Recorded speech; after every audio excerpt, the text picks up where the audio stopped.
Hey guys, it's Kathleen here, and today I'm going to be sharing my thoughts on the first episode of Telltale Games' most recent game, The Wolf Among Us. The Wolf Among Us is an episodic, story-driven game inspired by the Fable comic books. Blending childhood fairy tales with a modern-day setting, Fabletown is inhabited by characters such as enchanted princesses and talking animals. Thanks. The player controls Bigby Wolf, a rugged character in charge of keeping the peace in Fabletown. He soon finds himself needing to solve a mystery as a string of murders occurs. It is up to the player to decide how to solve this crime, as they are faced with several story-splitting decisions.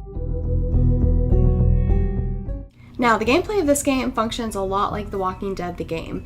This is a point-and-click game. You will have cutscenes where you have to interact with the environment, click things at the right time.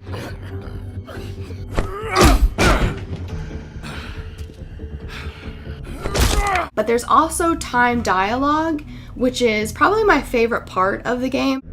I brought you this news as soon as I could. You are trusted to keep things running smoothly around here. This is a disaster. It isn't anyone's fault. One thing that I predict from this first episode is that the decisions you make in dialogue and how you interact with the environment definitely have more of an effect in this game. Now, obviously, I can only predict so much because I haven't played all of the episodes, but there were many times where you have to go one of two directions, and that will drastically impact the way the story goes. Now, it's really hard to review this game without comparing it to The Walking Dead the game. There were so many moments in The Walking Dead the game that literally felt life or death, and I think some of the action sequences in this game feel a little bit forced. I feel like a lot of times that Bigby is fighting an enemy, it's almost like he's trying to repress an emotional outburst, and that's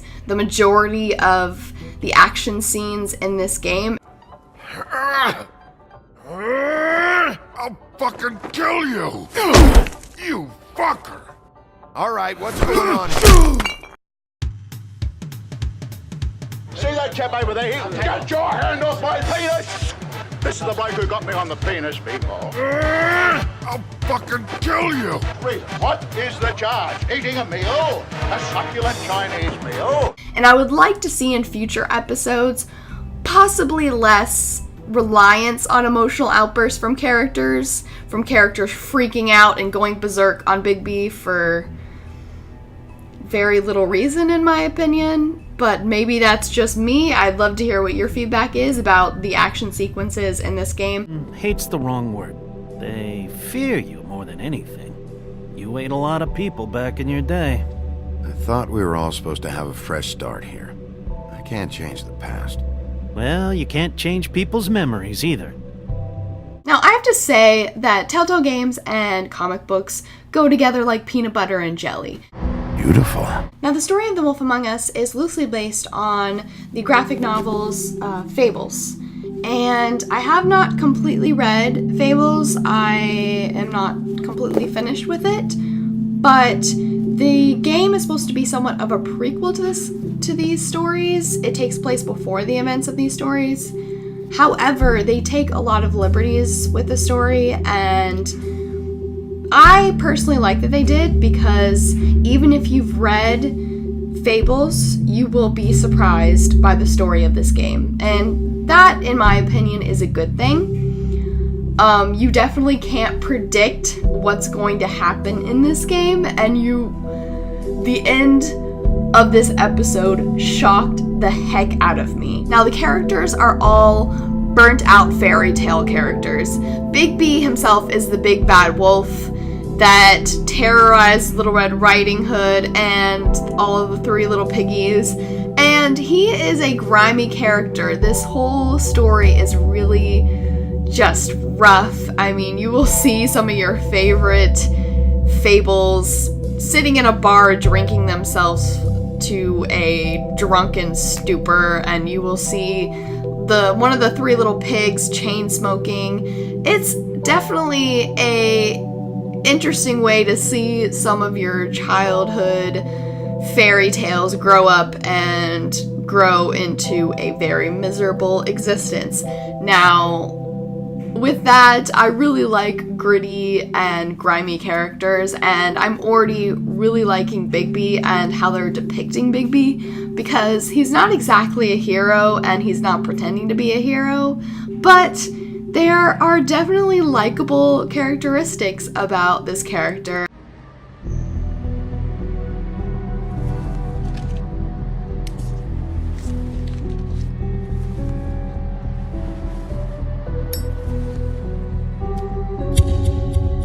Now, the visual style of this game is absolutely gorgeous. They definitely take on the same comic book style that they took on in The Walking Dead the game, but the color scheme is so much more dark and colorful. They have almost a city-like lighting with casual neon fluorescent that give it a really unique ambience. I also really enjoyed the facial expressions in this game. It was a huge improvement from The Walking Dead the game. There's a lot more emotion in the eyebrows and that area, which you can tell right away how a character is reacting to the dialogue that you choose, because their facial expressions are a lot more telling. Be nice in there, okay? So my final verdict is that this game is really good. It is a very reasonable price, especially since it's an episodic game. I spent, I think, $25 for every episode, so I pre-ordered every episode that's going to come out, and that is a really reasonable price. I know many companies would go ahead and charge the full $60 for the entire game. There are games out there that are just about as short as this first episode that charged the full price for a game, and I like that they didn't overcharge for this one episode. The episode is available on Mac and PC and Xbox and PlayStation, so you can pretty much get it if you exist. I mean, if you're watching this video, you definitely have a way to play the game, so why not? I would definitely recommend buying the first episode and trying it out, seeing if you like this style. If you haven't played any game like this before, you may not like this type of gameplay. I know several hardcore gamers that they just can't stand this type of gameplay, and that's just their preference, because it takes a lot of influence from the story, and the story is probably the most important aspect of the game, and decision is an important aspect of the game, and those are all things that I value in a game. So I would recommend it.